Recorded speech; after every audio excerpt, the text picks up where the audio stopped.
The thing I like about G5 is that it cures very quickly, within about 3 to 5 minutes initially. You'll have good usable properties within about 30 minutes, and it can be used to hold things in position until a more structural epoxy is used, like our 105 system. So the two are compatible. And the other place I find it helpful is actually around the house. If you don't want to wait a long duration of time and it's a non-structural application, G5 is great for that. Or even if you want to build a splash mold.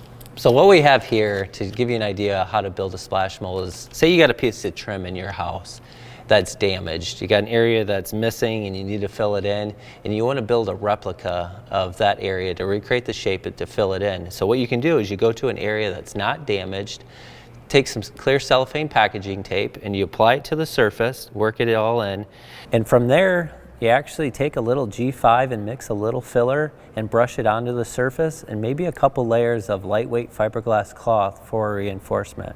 And what you do is you build yourself a mold that mimics the shape. Then once it's cured, you pop it off, and now I have a mold of the exact shape. So I can go to the damaged area, I fill it in with thickened epoxy, and then I take my mold and I push it right over top. That squishes the epoxy into any voids, and once it's cured, you pop it off, and then now the trim's repaired. So it's very quick and easy, and it's great for something that cures very fast. One other cool thing you can do is actually make yourself a custom sanding block. You use the same technique as like doing the trim. To kind of show you, I actually built a custom sanding block to an area that we had a wood trim that I needed to repair.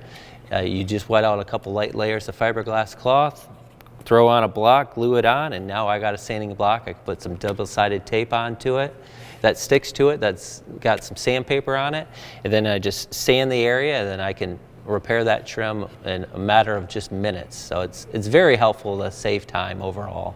So you may ask the question, what will it bond to? Actually, G5 will bond to many substrates, just to name a few: wood, metal, and fiberglass. But the big thing is, to get good adhesion, we would recommend sanding with about 60 or 80 grit sandpaper.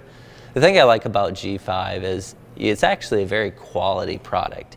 You'll get good, reliable adhesion, but when you compare it to what you buy at your local big box store, G5 provides overall very good quality.